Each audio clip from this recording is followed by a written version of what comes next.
और चलिए शुरू करते हैं 5 मिनट में 25 खबर।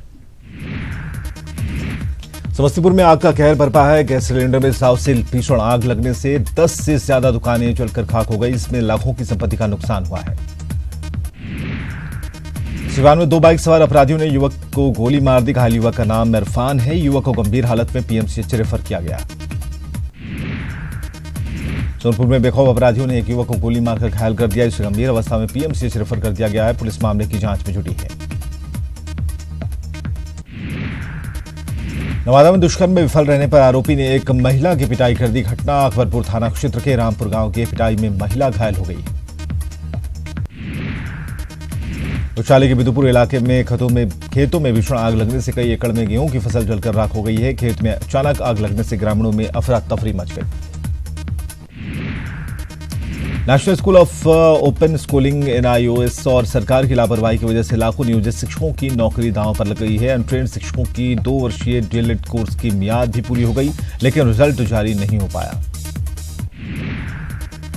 श्रीलंका आतंकी हमले में मारे गए लोगों की आत्मा की शांति के लिए बोध गया के महाबोधि मंदिर में प्रार्थना की गई। श्रीलंका बौद्ध भंते ने आतंकी घटना पर दुख जाहिर किया है।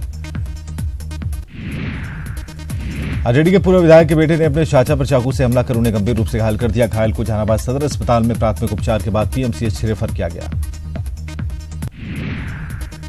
सुल्तानगंज थाने के सामने लोगों ने जमकर हंगामा किया। दरअसल चेकिंग के दौरान भाग रहे बाइक सवार पर पुलिस ने लाठी चला दी। इसमें एक बाइक सवार का सिर फट गया। पूर्वी चंपारण के सुगौली चीनी मिल की पेराई क्षमता कम होने से किसानों को गन्ना आपूर्ति में परेशानी होती है। किसानों का कहना है कि 15 मार्च के बाद गन्ना आपूर्ति करने में लागत बढ़ जाती है। रविवार शाम को तीसरे चरण के चुनाव प्रचार का शोर थम गया। 23 अप्रैल को झंझारपुर, सुपौल, अररिया, मधेपुरा और खगड़िया में वोटिंग होगी।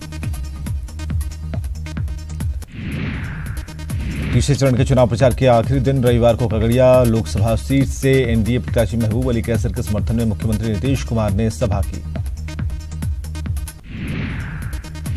चुनाव प्रचार के अंतिम दिन अररिया के जोगबनी में डिप्टी सीएम सुशील मोदी ने रोड शो किया। सुशील मोदी ने अररिया से भाजपा प्रत्याशी प्रदीप सिंह के लिए रोड शो कर वोट की अपील की।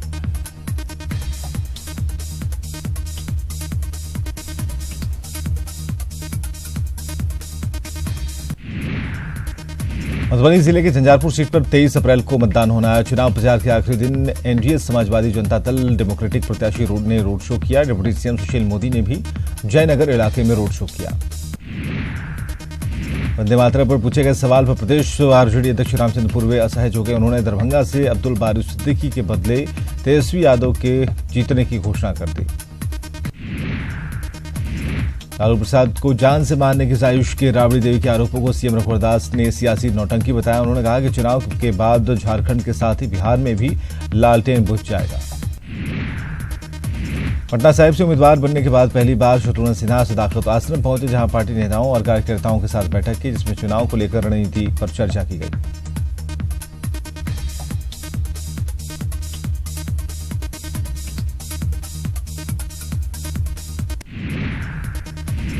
बिहार कांग्रेस प्रदेश कार्यालय सदाकत आश्रम में कुछ कार्यकर्ताओं ने शत्रुघ्न सिन्हा के विरोध में हंगामा किया। मामला हाथापाई तक पहुंच गया। पार्टी पर जमीनी कार्यकर्ता की उपेक्षा का आरोप लगा है।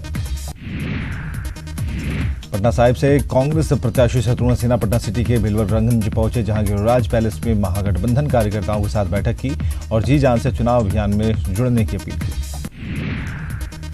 पटना साहिब से भाजपा प्रत्याशी रविशंकर प्रसाद ने पटना सिटी का दौरा किया, जहां चौक स्थित भामाशाह भवन में भाजपा कार्यालय का उद्घाटन किया गया। उन्होंने एनडीए की सरकार बनने का संकल्प दोहराया। दिल्ली बीजेपी के प्रदेश अध्यक्ष मनोज तिवारी दरभंगा के सिंहवाड़ा में चुनावी सभा को संबोधित उन्होंने किया। उन्होंने गीत गाकर मधुबनी लोकसभा सीट से एनडीए प्रत्याशी अशोक यादव के पक्ष में वोट मांगे। बीजेपी सांसद मनोज तिवारी रविवार को छपरा ही पहुंचे, जहां कोपा में महाराजगंज के एनडीए प्रत्याशी जनार्दन सिंह सिग्रीवाल के लिए वोट मांगे और विपक्ष पर हमला किया। मुंगेर लोकसभा सीट के लिए 29 अप्रैल को वोटिंग होगी। इसके लिए सियासी पार्टियों ने पूरी ताकत झोंक दी है। यहां एनडीए से प्रत्याशी राजीव रंजन सिंह उर्फ ललन सिंह और महागठबंधन से बाहुबली अनंत सिंह की पत्नी नीलम देवी के बीच सीधा मुकाबला है। गोपालगंज के डीएम ने रविवार को सदर प्रखंड के कई मतदान केंद्रों का औचक निरीक्षण किया। उन्होंने बीएलओ को मतदाताओं के घर घर जाकर उन्हें मतदान कराने के लिए प्रेरित करने का निर्देश दिया। छपरा के रसूलपुर इलाके में बाघ जैसा जानवर दिखने के बाद इलाके में दहशत का माहौल है। वन विभाग के अधिकारी इलाके में कैंप कर रहे हैं और बाघ की तलाश जारी है। हालांकि 4 दिन बाद भी बाघ का कोई अता पता नहीं है।